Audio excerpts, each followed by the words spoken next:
అందరికీ నమస్కారం. గ్రంథాలయం కార్యక్రమానికి సాదర స్వాగతం.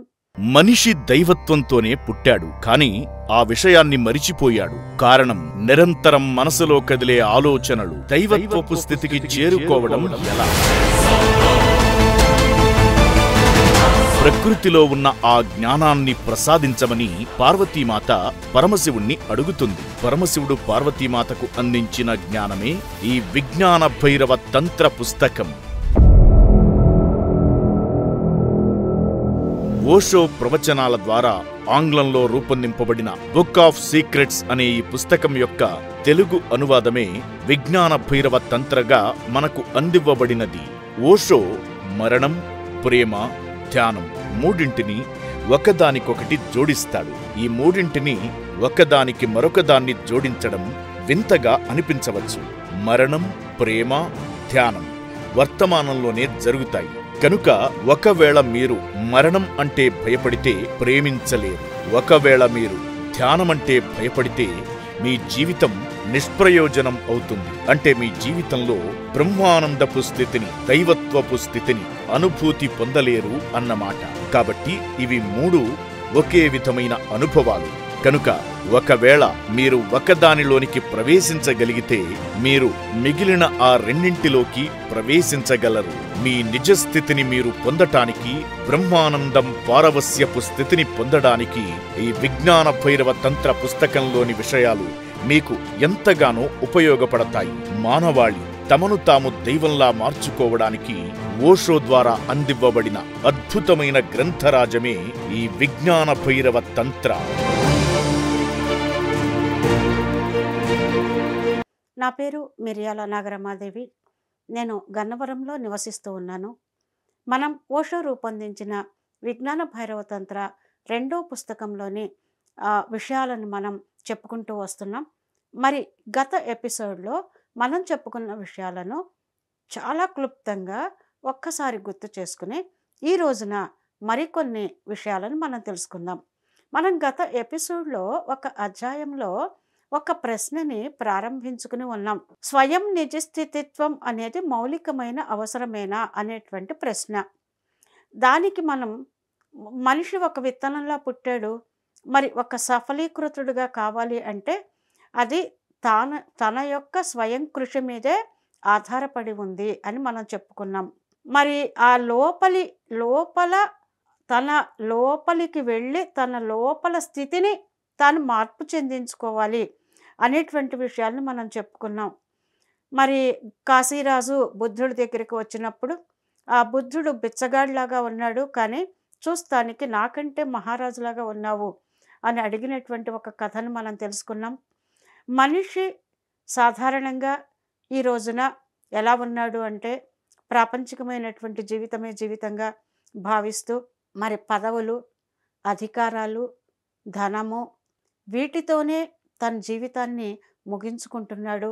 కానీ ఇవన్నీ ముగిసిన తర్వాత అతనికి తనకు కావలసినటువంటి సంపదలు, తనకు కావలసినటువంటి సకల సౌకర్యాలు, భోగాలు అన్నీ వచ్చిన తర్వాత తనకు తానుగా లోపల నాకు అన్నీ ఉన్నాయి కానీ ఏదో కావాలి అని అనుకుంటాడు.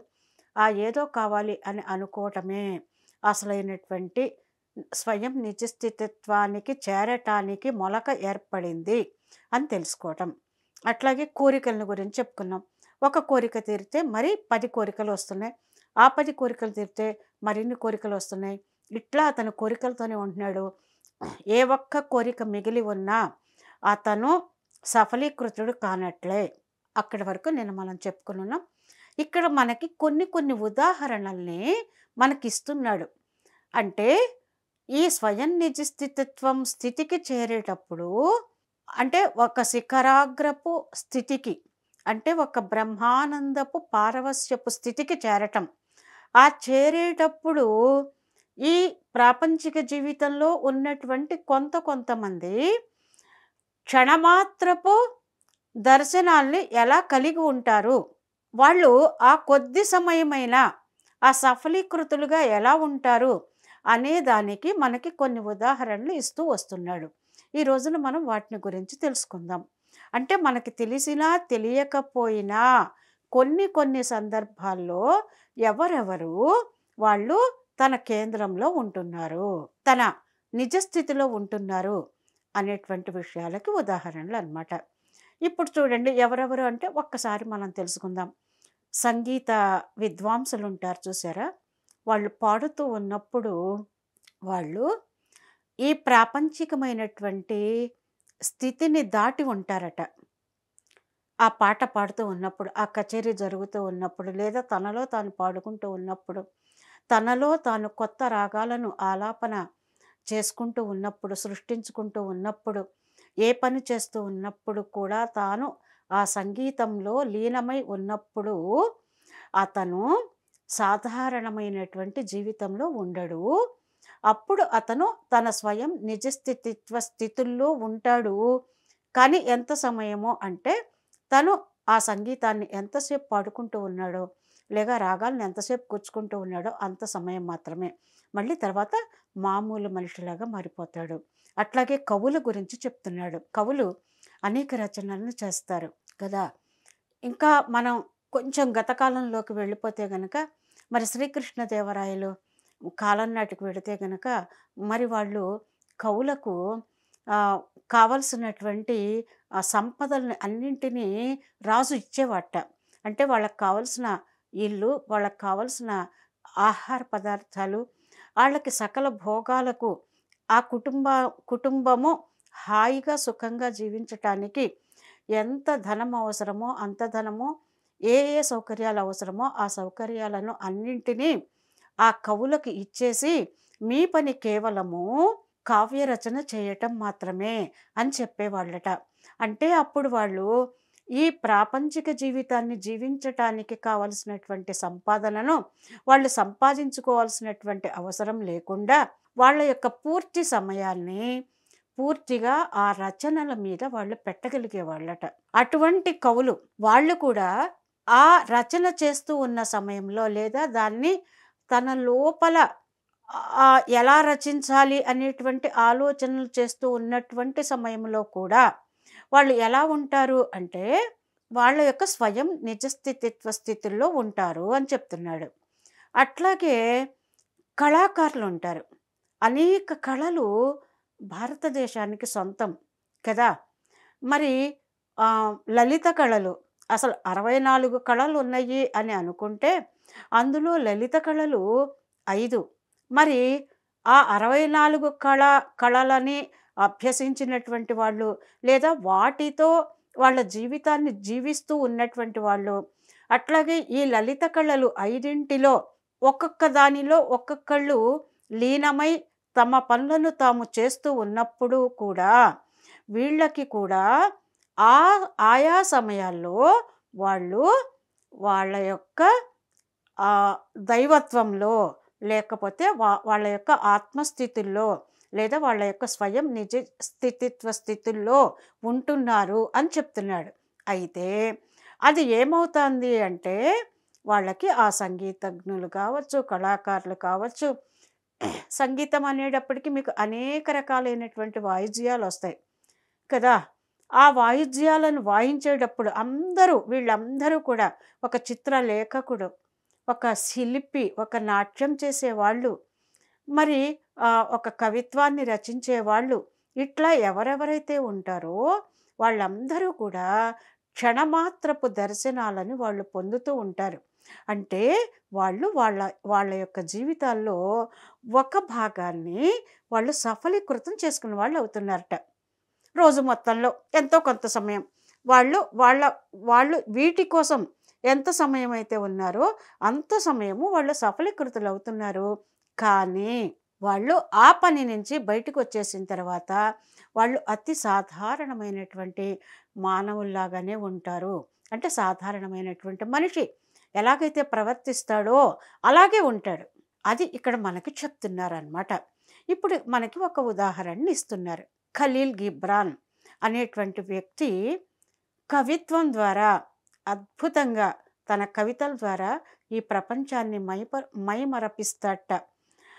అతడు ఆ కవిత్వాన్ని రాసేటప్పుడు కానీ అతను దాన్ని చెప్పేటప్పుడు కానీ దాన్ని వేదిక మీద ప్రదర్శించేటప్పుడు కానీ అతను చూస్తానికి ఎలా ఉంటాడంటే ఒక దైవంలా అనిపిస్తాడట, ఒక బుద్ధుడిలాగా అనిపిస్తాడట, ఒక మహావీరుడిలాగా అనిపిస్తాడట, ఒక క్రీస్తులాగా అనిపిస్తాడట. ఎప్పుడు ఆ కవిత్వాన్ని రచించే సమయంలో కావచ్చు, ఆ కవిత్వాన్ని తాను ఇతరులకు పంచే సమయంలో కావచ్చు, ఆలోచన చేస్తూ ఉన్నటువంటి సమయంలో కూడా కావచ్చు. ఈ అన్ని సందర్భాల్లో కూడా ఖలీల్ గిబ్రాన్ చూస్తానికి ఒక ఒక అద్భుతమైనటువంటి స్థితిలో ఉన్నాడు. ఒక గొప్ప తన్మయత్వపు స్థితిలో ఉన్నాడు. ఒకానొక పారవస్యపు స్థితుల్లో ఉన్నాడు. ఆ సమయంలో వాళ్ళు ఆ స్వయం నిజ స్థితిత్వంతో కలిసి ఉంటారు, మమైకమైపోయి ఉంటారు. కానీ అది అయిపోయిన వెంటనే ఆ బుద్ధునిలాగాను ఉండడు, ఒక మహావీరుడిలాగాను ఉండడు, ఒక క్రీస్తులాగాను ఉండడు, లేకపోతే ఇంకో గొప్ప వ్యక్తిలాగాను ఉండడు. మళ్ళీ ఖలీల్ గిబ్రాన్ అతి సాధారణమైనటువంటి కుటుంబ జీవితంలో తన పాత్ర ఏదైతే ఉందో అది పోషిస్తూ అతి సాధారణంగానే ఉంటాడు తప్ప మళ్ళీ ఆ స్థితుల్లోకి వెళ్ళడు. అంటే ఇక్కడ ఏం చెప్తున్నారంటే ఆ ఖలీల్ గిబ్రాన్ లాంటి వాళ్ళు, ఒక్క ఖలీల్ గిబ్రాన్ మాత్రమే కాదు, అటువంటి వాళ్ళు ఎంతమంది అయితే ఉన్నారో, అంటే కవిత్వంలో కూడా మనకి తెలుసు కదా, పద్యరచన ఉంటుంది, గద్యరచన ఉంటుంది. గద్యము పద్యము కలిపితే చెంపు కావ్యం అంటాము. అట్లా కాకుండా గేయ రచన ఉంది. అట్లాగే మరి అన్నమయ్య కీర్తనలు ఉన్నాయి, త్యాగయ్య కీర్తనలు ఉన్నాయి. ఇవన్నీ కూడా సంగీతానికి కూడా కవిత్వమే ఆధారం కదా. ఒక పాట ఉంటేనే దానికి వాళ్ళు రాగాన్ని తాళాన్ని కూర్చుకుని వాళ్ళు పాటగా పాడుతున్నారు. అంటే అక్కడ కూడా ఒక రచన అనేది సాగితేనే కదా. అంతా రామమయం అన్న పాటను తీసుకుంటే పాటను రచించినటువంటి వాడు, రచించిన తరువాత దానికి రాగాల్ని కూర్చున్నటువంటి వాడు మరొకడు కదా. కాబట్టి ఇక్కడ వీళ్ళందరూ కూడా ఒక కవి కానీ, లేకపోతే ఒక సంగీతజ్ఞుడు కానీ, వీళ్ళు ఆ సమయంలో చాలా దైవత్వంతో కలిసి ఉన్నట్లుగా ఉంటారు. గొప్ప వ్యక్తులుగా మనకు అనిపిస్తారు, కానీ తరువాత మామూలుగా ఉంటారు. ఇది అక్కడ ఇక్కడ ఈ వ్యత్యాసం అనేది ఖచ్చితంగా ఉంటుంది. వాళ్ళు ఆ కొద్ది సమయంలో అయినా వాళ్ళు వాళ్ళ యొక్క ఆత్మస్థితుల్లో, వాళ్ళ యొక్క మూలాల్లో ఉంటారు అని మనకి తెలియచేస్తూ ఉన్నాడు. అట్లాగే జీతోవెన్ అనే ఆయన వేదిక మీద నాట్య బృందాన్ని నిర్దేశిస్తూ ఉంటాడట.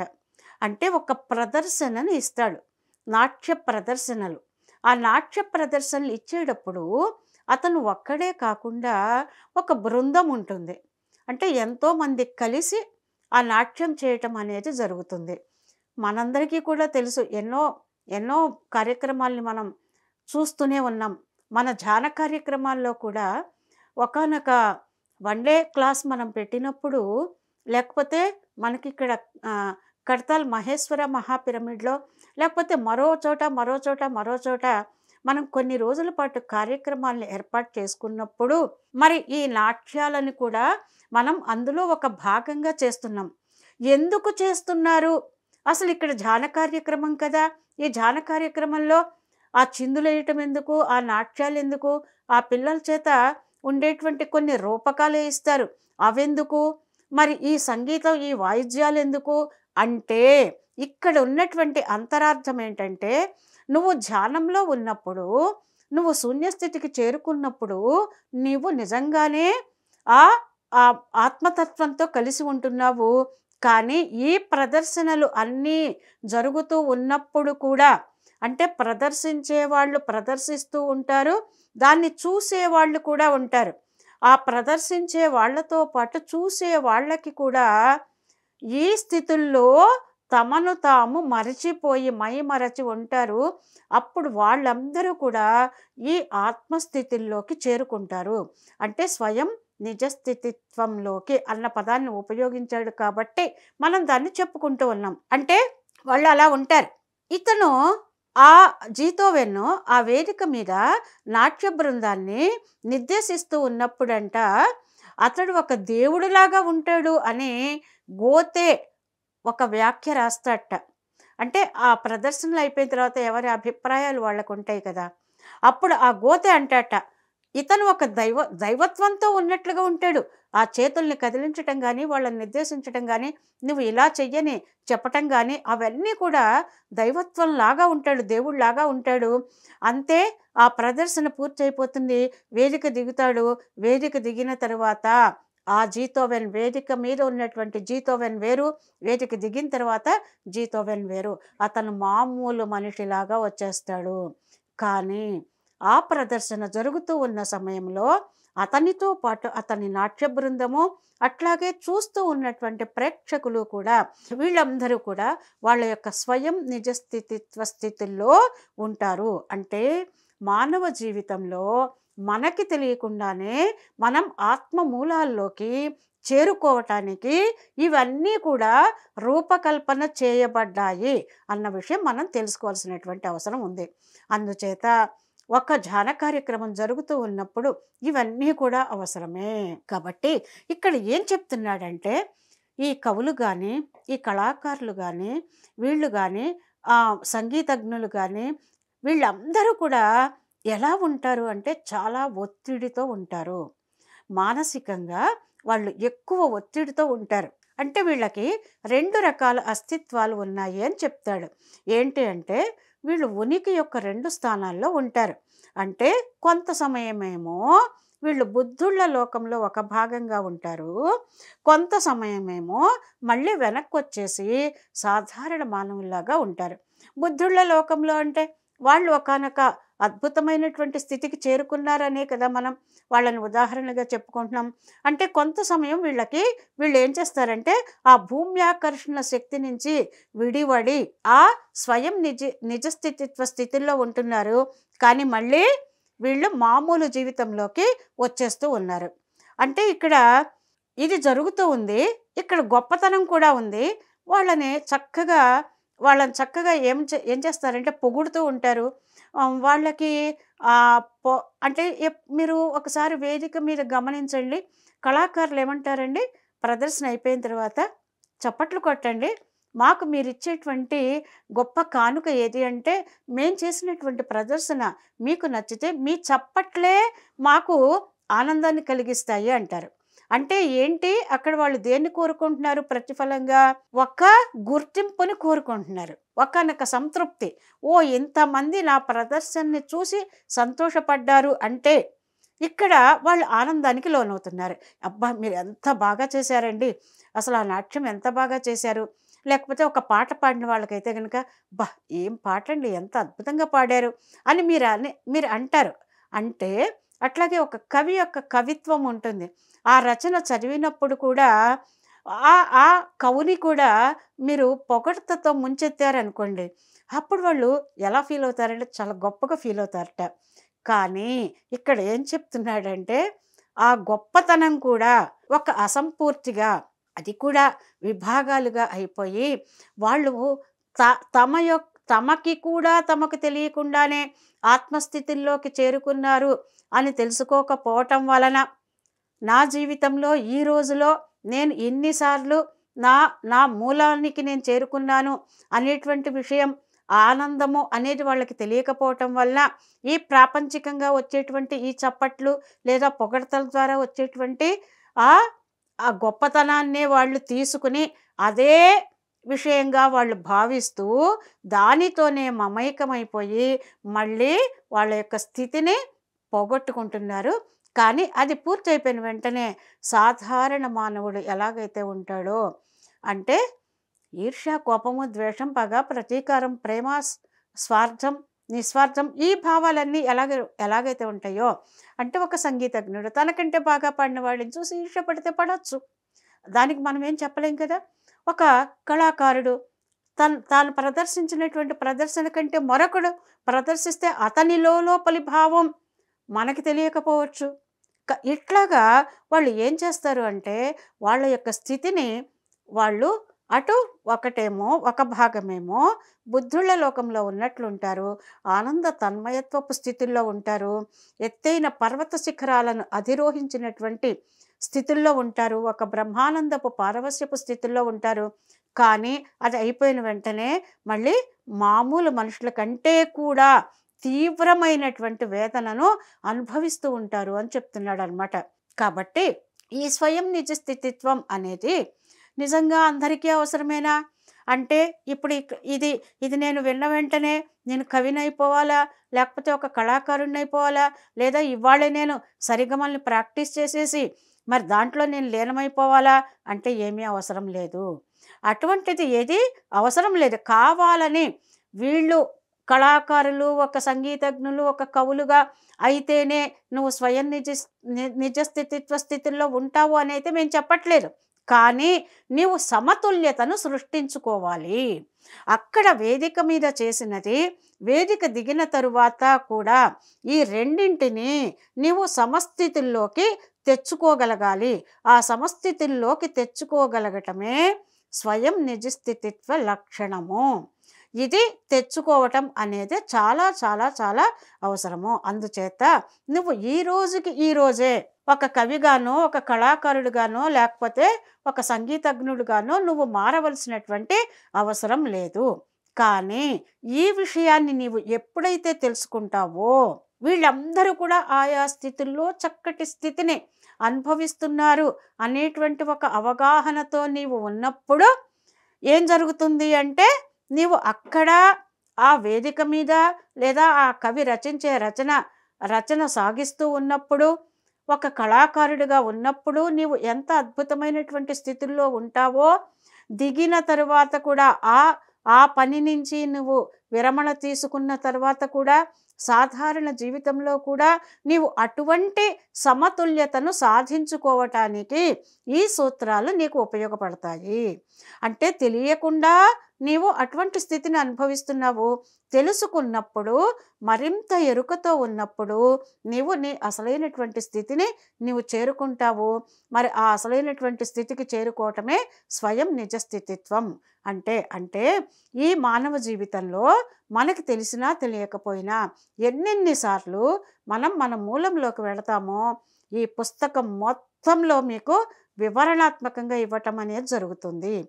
సాధారణమైనటువంటి జీవితాన్ని గడుపుతూ ఉన్నప్పుడు కూడా నీ అసలైనటువంటి స్థితిని నీవు పొందుతూ వస్తావు అనేటువంటి విషయాలు ఇక్కడ మనకి తెలియచేస్తూ వస్తున్నారు. అయితే ఇక్కడ మనకి ఏం చెప్తారు అంటే, రాబోయే ఎపిసోడ్లో ఇక్కడ నువ్వు కేంద్రాన్ని ఏర్పరచుకోవాలి అని చెప్తాడు. అంటే మళ్ళీ కేంద్రము అన్న పదం మొట్టమొదటి ఎపిసోడ్లో మనం చెప్పుకుని ఉన్నాం. ఏంటి అంటే, దేవుడు అన్న పదం కనుక నీకు నచ్చితే ఆ పదాన్ని ఉపయోగించుకోమని చెప్తాడు కదా. అంటే ఆ కేంద్రాన్ని నువ్వు ఏర్పరచుకోవటం నీ శరీరంలో ఒక కేంద్రము ఆల్రెడీ నాభి దగ్గర ఉన్నది, నాభి కేంద్రంగా ఉన్నది. దాన్ని నువ్వు ఏమాత్రము పెంపొందించుకోవాల్సినటువంటి అవసరం లేదు. అది అక్కడే ఉంది. నీవు దానికి చేరుకోవటం అనేదే ఉంది. దాన్ని నీవు అభివృద్ధి పరచాల్సినటువంటి అవసరం లేదు. కానీ రెండవది హృదయం. అది ఒక ఉపకేంద్రంగా పెరుగుతుంది. ఎందుకనంటే ఆ శిశువు ఎదిగిన కొద్దీ అతని ప్రాపంచిక జీవితంలో అవసరాల నిమిత్తం అతనికి ఆ హృదయ కేంద్రం అనేది అభివృద్ధి చెందుతుంది. ఆ తర్వాత తల కేంద్రం కూడా అభివృద్ధి చెందుతుంది. ఇప్పుడు నువ్వు ఈ కేంద్రాల్లోకి వెళ్ళటం అనేదే నీకు అసలైనటువంటి మౌలికమైనటువంటి లక్ష్యము. కాబట్టి ఈ స్వయం నిజ స్థితిత్వం మౌలికమైనటువంటి అవసరమేనా అన్న ప్రశ్నకి సమాధానంగా మనకి ఈ రోజున సంగీతజ్ఞులు, కవులు, కళాకారులు, ఖలీల్ గిబ్రాన్ గురించి, జీతోవెన్ గురించి, వీళ్ళందరి గురించి, వీళ్ళే కాకపోవచ్చు ఇంకా ఎంతోమంది ఉన్నారు, వాళ్ళందరి గురించి మనం తెలుసుకుంటూ మన జీవితాల్ని మనం ఒక అత్యద్భుతంగా మనం మలుచుకుందాం. మరి ఈరోజు ఈ ఎపిసోడ్ని మనం ఇంతటితో ముగించుకుందాం. తర్వాత ఎపిసోడ్లో మనం మరిన్ని విశేషాలతో మళ్ళీ మిమ్మల్ని నేను కలుసుకోవటం జరుగుతుంది. అంతవరకు సెలవు. ధన్యవాదాలు.